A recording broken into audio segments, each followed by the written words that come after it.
మీ పిన్నికి చెప్పండి మీ బాబాయ్ మీద ఆశలేమైనా ఉంటే వదిలేసుకోమని. ఎందుకంటే మీ బాబాయ్తో నా ఎంగేజ్మెంట్ జరగడం ఫిక్స్. దాని తర్వాత పెళ్లి జరగడం కూడా ఫిక్సే. ఎందుకు మీరు తప్పు చేసి మా పిన్నిని తిడతారు? మీరు మోసం చేసి మా బాబాయ్ని పెళ్లి చేసుకోవాలనుకుంటున్నారు. అది కరెక్ట్ కాదు. అసలు మీరు ముందు ఇక్కడ నుంచి బయటికి పోండి. పదండి, పదండ్రా. మిమ్మల్ని లేదు లేదు, మేము ఇక్కడి నుంచి వెళ్ళం. మమ్మల్ని వదిలిపెట్టు. నువ్వు మా బాబాయ్ని పెళ్లి చేసుకోవద్దు. ముందు మీరిద్దరు వెళ్ళిపోండి ఇక్కడ నుంచి.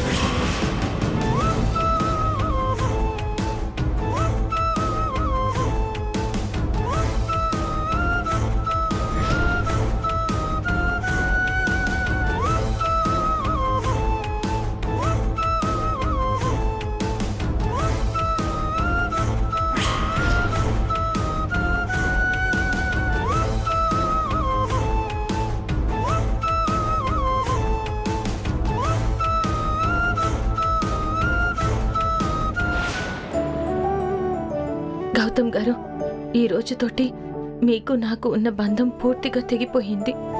ఈ టైంకి ప్రియాంక మీ వేలికి ఉంగరం తొడుగుతూ ఉంటుంది. అది తలుచుకుంటేనే నా గుండెల్లో ఎవరో కత్తితో పొడిచినట్టు అనిపిస్తుంది. కష్టంగా అయినా సరే మీరు కొత్త జీవితాన్ని మొదలు పెట్టబోతున్నారు. నేను మాత్రం మన జ్ఞాపకాల దగ్గరే ఆగిపోయాను. ఏడవకూడదు అని ఎంత ఆపుకున్నా కన్నీళ్లు మాత్రం వినడం లేదు. మీరు సంతోషంగా ఉండాలని కోరుకునేది నేనే, కానీ ఆ సంతోషంలో నేను లేకపోవడమే ఇంత బాధగా ఉంది. రేపటి నుంచి నా పరిస్థితి మిమ్మల్ని మర్చిపోలేక, మీతో జీవితం పంచుకునే అవకాశం లేక, ప్రతి క్షణం బతికున్నా ప్రాణం లేని మనిషిలా గడపబోతుంది.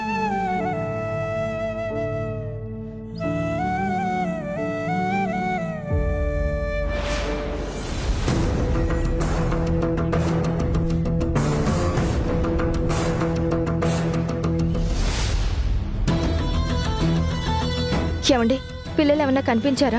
ఎక్కడ కనిపించలేదు రాణి. ఝాన్సీ మేడం ఒకసారి ఫోన్ చేయి.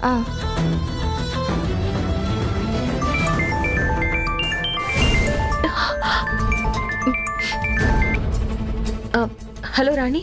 హలో అక్క, స్వీటీ వంశీ ఇంట్లో లేరు. ఎక్కడికి వెళ్ళారో తెలియడం లేదు. ఏంటి రాణి నువ్వు చెప్పేది? పిల్లలు ఇంట్లో లేకపోవడం ఏంటి? ఎక్కడికి వెళ్ళిపోయి ఉంటారు? అదే నాకు అర్థం కావడం లేదక్క. నేను ఇంట్లో మొత్తం చూసినా ఎక్కడ కనిపించలేదు. అందుకే నీకు వెంటనే కాల్ చేస్తున్నాను. రాణి, ఈరోజు గౌతమ్ గారి ఎంగేజ్మెంట్ అని తెలిసి ఏమైనా అక్కడికి వెళ్ళుంటారా? అక్క, నువ్విప్పుడు ఇలా అంటుంటే నాకు అదే అనుమానంగా ఉంది. ఎందుకంటే ఇంతకు ముందే నేను శ్రీధర్ బావకి ప్రియాంకతో ఎంగేజ్మెంట్ జరుగుతుందని మాట్లాడుకుంటూ ఇద్దరం బాధపడుతున్నాం. ఆ టైంలో మేం మాట్లాడుకునేది వాళ్ళు ఏమైనా విన్నారేమో అక్క. అందుకే అక్కడికి వెళ్ళారేమో. రాణి, నువ్వు చేసింది ఎంత పెద్ద పొరపాటో తెలుసా? అసలు అలాంటి విషయాలు పిల్లలు ఇంట్లో ఉన్నప్పుడా మాట్లాడుకునేది? నువ్వు చెప్పినట్టు మీరిద్దరూ మాట్లాడుకునేటప్పుడు వాళ్ళు వినుంటే ఖచ్చితంగా వాళ్ళు గౌతమ్ గారి దగ్గరికి వెళ్ళుంటారు. ఇప్పుడు అక్కడికి వెళ్తే ఇంకేమైనా ఉందా? ఇప్పుడు ఏం చేద్దాం అక్క? నువ్వేం టెన్షన్ పడకు. మీరిద్దరూ అక్కడ వెతుకుతూ ఉండండి, నేను ఇక్కడ వెతుకుతాను. సరేనా? సరే అక్క. ఏమండి, ఆ రాముల వారి వీధిలో ఇంకొకసారి వెతకండి. సరే రాణి.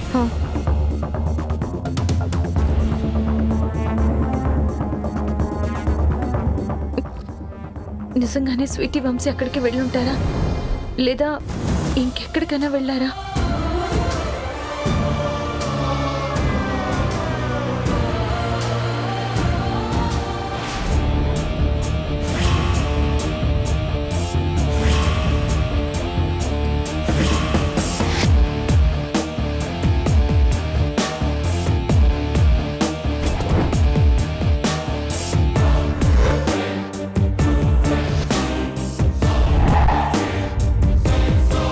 ఏంటి ఝాన్సీ, నీతో జరగాల్సిన ఎంగేజ్మెంట్ ఇంకొకరితో జరుగుతుంది అని బాధపడుతున్నావా?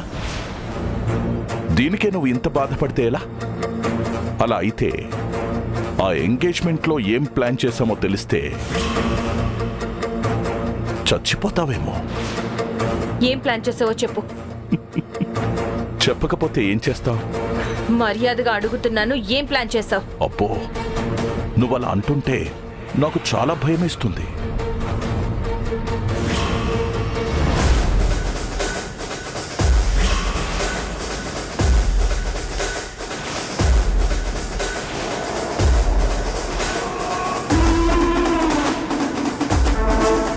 చెప్తాను, కానీ ఇక్కడ కాదు.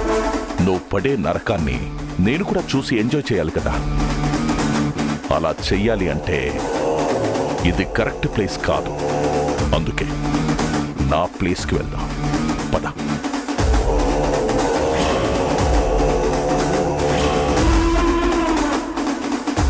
ఇలా మొండిగా ఉంటే నీ ప్రాణాలు కూడా పోతాయి. అప్పుడు నేను ఎంగేజ్మెంట్లో ఏం ప్లాన్ చేశానో తెలుసుకోకుండానే పైకి పోతావు. అలా అయితే నీకోకేనా? చెప్పు. ఓకే అంటే ఇప్పుడే కాల్ చేస్తా. ముందక్కడ ఏం ప్లాన్ చేశాడో తెలుసుకోవాలంటే నేను వీడు చెప్పినట్టు వినాలి. లేదంటే ఏం జరుగుతుందో తెలుసుకోవడం కష్టమైపోతుంది. పదా.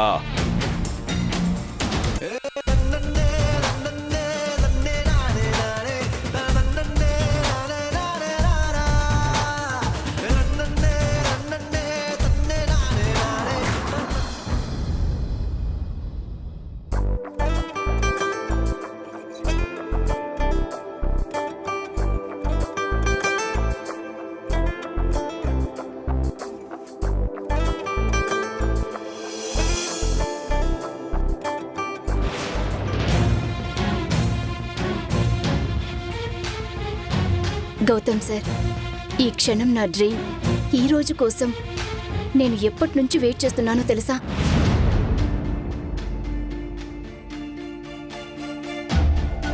ఇప్పుడు జరుగుతున్న ఎంగేజ్మెంట్కి కానీ రేపు జరగబోయే మన పెళ్లికి కానీ ఎలాంటి ఇబ్బంది లేకుండా అంతా ప్రశాంతంగా జరిగిపోవాలని అలా కోరుకున్నానో లేదో ఆ దేవుడు వెంటనే బ్లెస్ చేశాడు. ఇక్కడికొచ్చే వరకు కూడా చాలా టెన్షన్గా ఫీల్ అవుతూనే ఉన్నాను. కానీ మిమ్మల్ని ఇక్కడ ఇలా డ్రెస్లో చూస్తుంటే నేను పడ్డ టెన్షన్ అంతా చిలకలా ఎగిరిపోయింది. నిజంగా థ్యాంక్ యూ గౌతమ్ సార్, ఈ ఎంగేజ్మెంట్కి ఒప్పుకున్నందుకు, అలాగే నన్ను యాక్సెప్ట్ చేసినందుకు. I love you so much. Priyanka, పెళ్లిళ్ళు స్వర్గంలో నిర్ణయించబడతాయంటారు. స్వర్గంలో పెళ్లిళ్ళు మాత్రమే కాదు, నిజంగా ప్రేమించుకున్న రెండు హృదయాల కలయికను కూడా ముందే నిర్ణయిస్తుంది. అలాంటి స్వచ్ఛమైన ప్రేమని విడదీయాలని ఈ భూమి మీద ఎంతమంది ప్రయత్నించినా చివరికి స్వర్గం రాసిన తీర్పే గెలుస్తుంది. ఇక్కడ మన ఇద్దరికి ఎంగేజ్మెంట్ రాసి పెట్టుందని నువ్వనుకుంటున్నావు, కానీ అక్కడ అంటే స్వర్గంలో ఝాన్సీకి నాకు రాసి పెట్టుందని నేను అనుకుంటున్నాను. పెళ్ళి అనేది ఇద్దరిష్టంతో జరగాలి. ఒకరిష్టం ఉండి మరొకరిష్టం లేదని తెలిసి కూడా బలవంతంగా చెయ్యాలని చూస్తే నువ్వు ఏ దేవుడినైతే కోరుకున్నావో ఆ దేవుడే ఏదో ఒక రూపంలో వచ్చి ఆపేస్తాడని నా నమ్మకం. గౌతమ్ సార్, మీరు ఎంత నమ్మకం పెట్టుకున్నా ఏం చేసినా ఈ రోజు ఎంగేజ్మెంట్ ఆపడం ఎవరి వల్ల కాదు. చూద్దాం, నువ్వన్నట్టు అది కూడా చూద్దాం. నీ నమ్మకం గెలుస్తుందో లేదా నా నమ్మకం గెలుస్తుందో.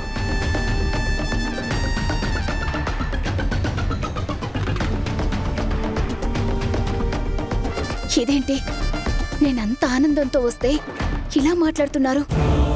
ఝాన్సీ ఊరు వదిలిపెట్టి వెళ్ళిపోతానని అత్తయ్యకి మాటిచ్చింది కదా. అలా చేయకుండా కొంప తీసి వాళ్ళిద్దరేమైనా ప్లాన్ చేస్తున్నారా? అందుకే గౌతమ్ సార్ అంత ధైర్యంగా ఉన్నారా? ఎందుకైనా మంచిది, ఈ ఎంగేజ్మెంట్ అయిపోయే వరకు మన జాగ్రత్తలో మనం ఉండాలి. ఈ అవకాశం మళ్ళీ రాదు.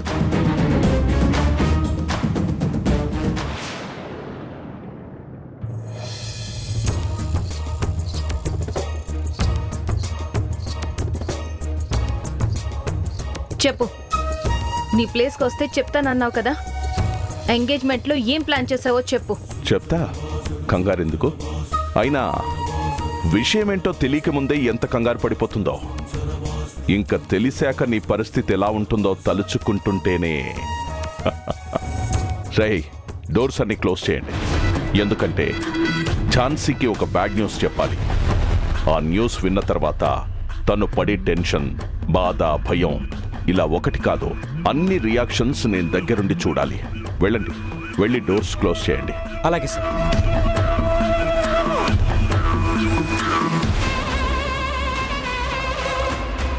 చెప్పండి. మీరు చెప్పినట్టే మీ వాళ్ళు అన్ని డోర్స్ క్లోజ్ చేసేశారు. ఇప్పుడైనా చెప్తారా? చెప్పడానికే కదా డోర్స్ అన్ని క్లోజ్ చేయించింది. ఇప్పుడు విషయం ఏంటంటే, నువ్వు నీ బాయ్ ఫ్రెండ్ గౌతమ్ గాడు ఇద్దరూ కలిసి నా కొడుక్కి బెయిల్ రాకుండా చేసేసి జైలుకు పంపించేశారు. నన్ను, నా కొడుకుని దూరం చేసేశారు. వాడంటే నాకు ప్రాణం. వాడికి చిన్నప్పటి నుంచి తల్లి లేదు. అందుకే తల్లి, తండ్రి అన్నీ నేనే వాణ్ణి కొంచెం గారాబంగా పెంచుకున్నాను. దాన్ని గారబంగా పెంచడం అని అనరు. డబ్బుందని అహంకారంతో ఒళ్ళు కొవ్వెక్కి మా నాన్నున్నాడు చూసుకుంటాళ్లే అని బలుపుతో పెంచడం అంటారు. అందుకే వాడు అలా తయారయ్యాడు. నిజమే, నువ్వన్నమాట నిజమే. వాడి ధైర్యమే నేను. వాడేం చేసినా నేను చూసుకుంటాననే ధైర్యాన్నిచ్చింది నేనే. అలా ఇవ్వడానికి ఒక కారణం ఉంది. చనిపోయే ముందు నా భార్య నా దగ్గర ఒక మాట తీసుకుంది. లైఫ్లో వాడి కళ్ళల్లో నీళ్లు రాకుండా చూసుకుంటానని, వాడికి ఎటువంటి కష్టం రాకుండా చూసుకుంటానని, వాడికి నచ్చింది, వాడు కోరింది వాడి కాళ్ల దగ్గర పడేస్తానని, అలాగే వాడి జోలికొచ్చిన వాళ్ళని ఈ భూమి మీద లేకుండా చేస్తానని వాళ్ళమ్మకి మాటిచ్చాను. అందుకే ఇప్పుడు కూడా అదే మాట మీద నిలబడ్డాను. నా కొడుకుని అరెస్ట్ చేసి వాడు జైలుకు వెళ్ళడానికి కారణమైన ఆ ఎస్ఐ గౌతమ్ని ఈ భూమి మీద లేకుండా చేస్తాను.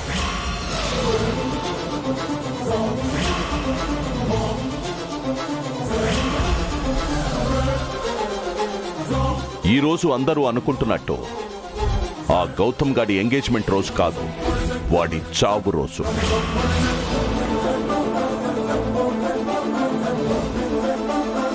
ఈరోజు అక్కడ ఎంగేజ్మెంట్ జరగదు. ఎందుకో తెలుసా? వాడు చచ్చిపోతాడు కాబట్టి. ఆ ఫంక్షన్కి ఆల్రెడీ నా మనిషి వెళ్ళింది. ఇంకొద్దిసేపట్లో వాడు చచ్చిపోయిన న్యూస్ మనకి తెలుస్తుంది. ఏయ్, ఏం మాట్లాడుతున్నావు? గౌతమ్ గారిని చంపాలనుకుంటున్నావా? అసలు ఏం ప్లాన్ చేసావో, ఎలా ప్లాన్ చేసావో చెప్పు. ఏయ్, చెప్తావా చెప్పవా? లేకపోతే నిన్ను నేను ఇక్కడే చంపేస్తాను. నన్ను చంపడం కాదు, చేతనైతే వెళ్ళి నీ బాయ్ ఫ్రెండ్ని కాపాడుకో.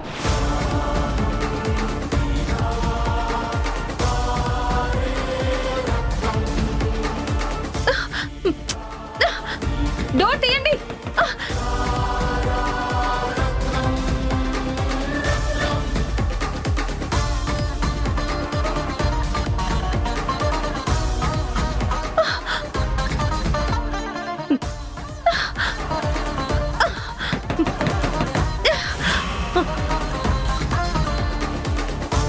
డోర్ తీయండి, మీకే చెప్పేది.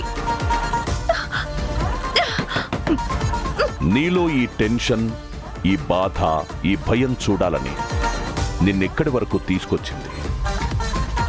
వాడి కోసం నువ్వు పడే నరకం నేను కళ్ళారా చూడాలి.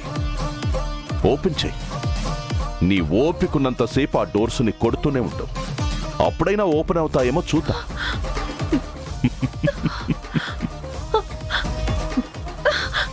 డోర్ తీయండి ప్లీజ్. డోర్ తీయమని చెప్పు.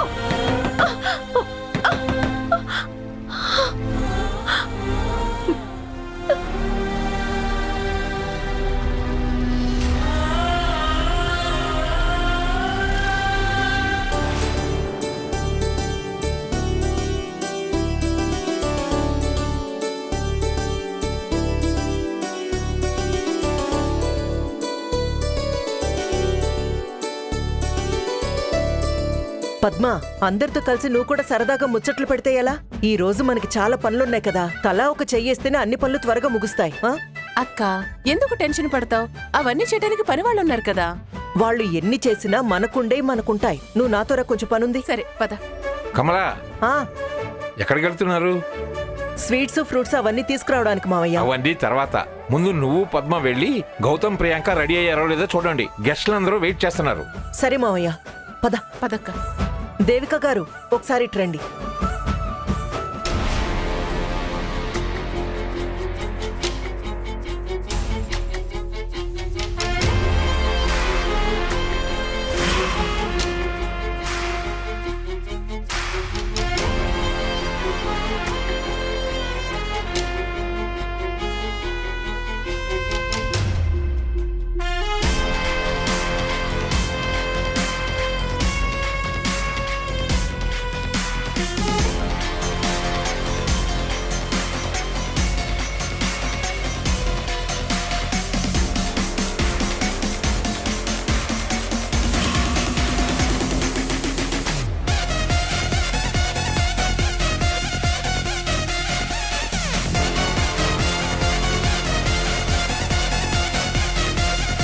నమస్తే మేడం, ఎవరు మీరు?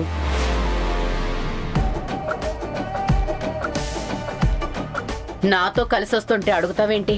కొత్తగా వచ్చావా? అది కాదు మేడం, ఆవిడ కొత్తగా కనబడుతుంటే అడిగాను. తను నా మనిషి. Sorry madam.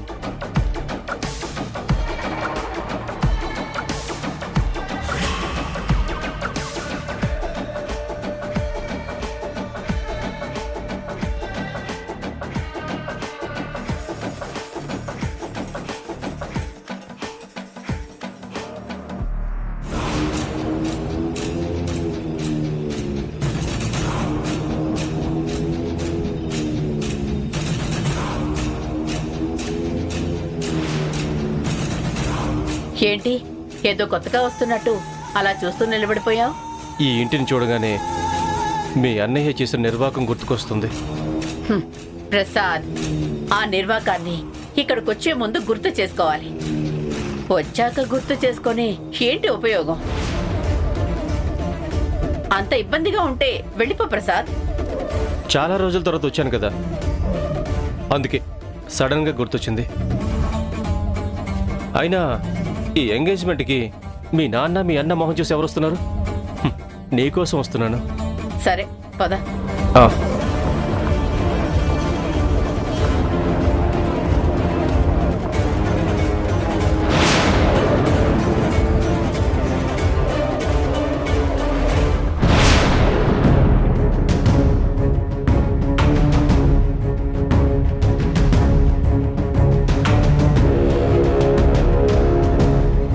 ఆగక్కడ.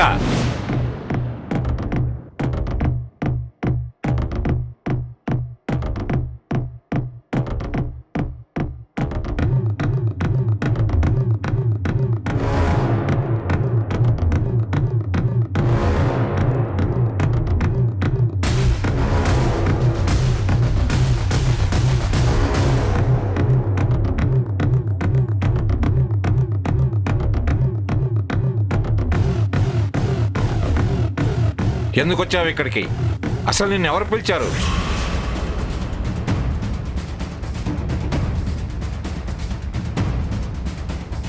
చెప్పు, ఎవరు పిలిచారు?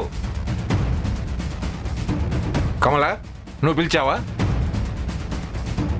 రే ధన, నువ్వు పిలిచావా? చంద్ర, పద్మ, మీరు పిలిచారా?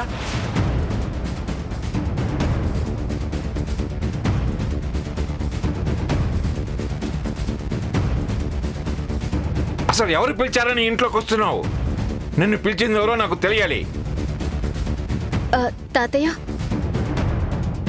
నేనే పిలిచాను తాతయ్య.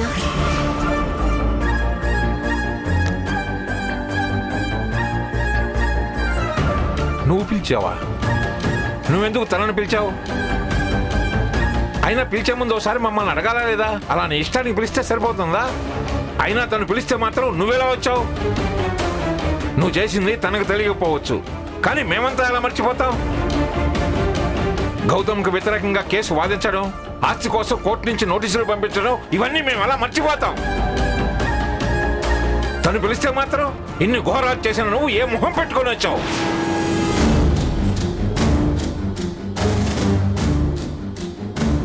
తాతయ్య, ఇక్కడికి మీ తరపున రాలేదు. నా క్షేమం కోరే నా శ్రేయోభిలాషలా వచ్చారు. మీకు చెప్పకుండా పిలిచినందుకు సారీ తాతయ్య.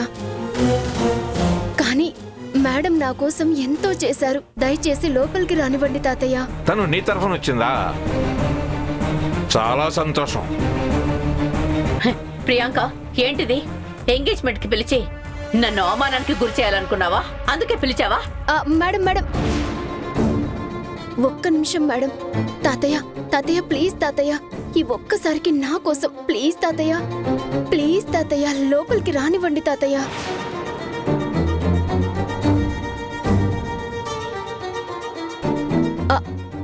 మేడం, లోపలికి రండి మేడం. రండి మేడం.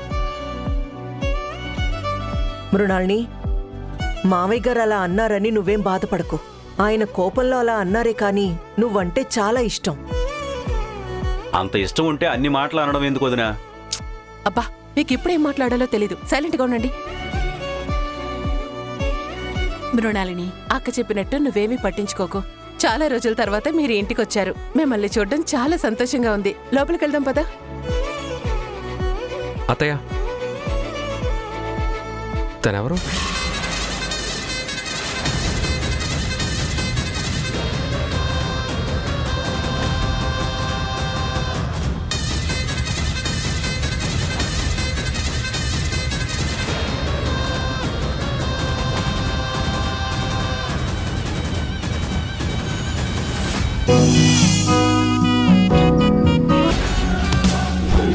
ఏంటమ్మా, ఏమైంది?